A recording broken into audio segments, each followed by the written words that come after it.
आम्ही एवढा करोडो रुपयाचा खर्च त्या वारीच्या संदर्भात दाखवत आहे सरकार आणि सांगताय की आम्ही एवढे पैसे खर्च केले तेवढे पैसे खर्च केले 250 अँब्युलन्स 5000 डॉक्टर कुठेही व्यवस्था सरकारच्या अव्यवस्थेचा वारकरी बळी गेलेला आहे।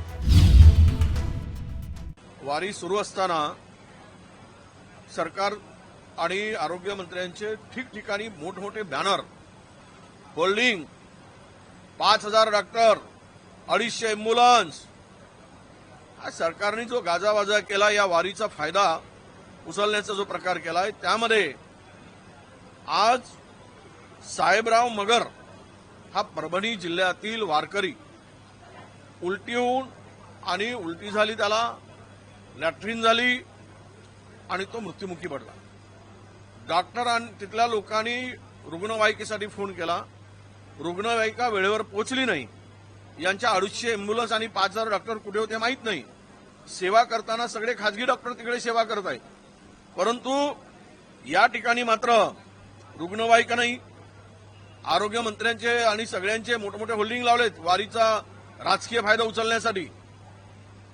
हिंदू धर्माचे मालक स्वतः झाल्यासारखे सगळे वागतायत आणि या वारकऱ्यांचा या ठिकाणी मृत्यू झाला। असे अनेक वारकरी आपला जीव गमवत आहेत, पण तिथे कुठेही व्यवस्था दिसत नाही। हा मृत्यू कशामुळे झाला? आम्ही एवढा करोडो रुपयाचा खर्च त्या वारीच्या संदर्भात दाखवत आहे सरकार आणि सांगताय की आम्ही एवढे पैसे खर्च केले तेवढे पैसे खर्च केले, मग कुठे शुद्ध हे याचा मृत्यू होण्याचं कारण त्याला शुद्ध पाणी मिळालं नाही आणि म्हणून या वारकऱ्याला जीव गमवावा लागला। वेळेवर उपचार होऊ शकला नाही।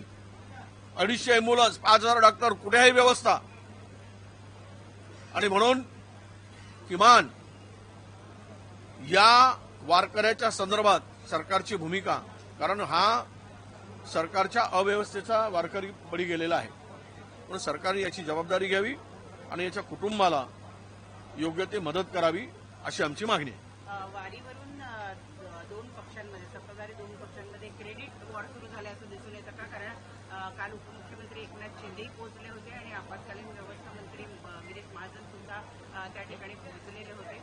कुठेतरी हायजॅक करण्याचा प्रयत्न एकमेकांकडूनच होतोय, सत्तेतल्याच पक्षांकडून होतोय असं वाटतंय? नाही, वारी ही पंढरपूरची संत तुकोबानी संत चोखोबानी या सगळ्यांच्या या एकात्मतेच्या साठी ही वारी त्यांनी सुरू केली। संतांचे विचार समाजाला जोडणारे होते, कधीही समाजाला तोडणारे विचार संतांचे नव्हते आणि ही वारी परंपरा खरं तर अस्पृश्यता आणि मी त्या दिवशी पण सांगितलं की समाजातील अनिष्ट रूढीवर घाव घालण्यासाठी, माणूस म्हणून माणसाला एकत्र आणण्यासाठी ही वारी त्या काळात संतांनी सुरू केलेली वारी होती। पण त्याला कालांतराने आता काल पाहिलं आपण काही बोलघेवळे सभागृहात काय विषय मांडला आणि कशा पद्धतीनं अर्बन नक्षलवाद वगैरे बोलले, पण मुळात वारी ही कोणाच्या भरोशावर निघत नाही। कोण होतं त्यावेळेस, होते काय ही, यांचा पक्ष होता काय? ज्यावेळेस वारीची सुरुवात झाली ना आमचा पक्ष होता ना यांचा पक्ष होता। मग आता श्रेयाची लढाई कशासाठी? सेवेची लढाई असली पाहिजे, पण सेवा सोडून या सरकारमधील या दोन पक्षांनी सेवा सोडून श्रेयाची लढाई सुरू केली। हे दुर्दैव आहे। अरे सेवेसाठी जा, थकल्या भागल्यांचे पाय चेपा, त्यांची सेवा करा, मग आशीर्वाद मिळेल।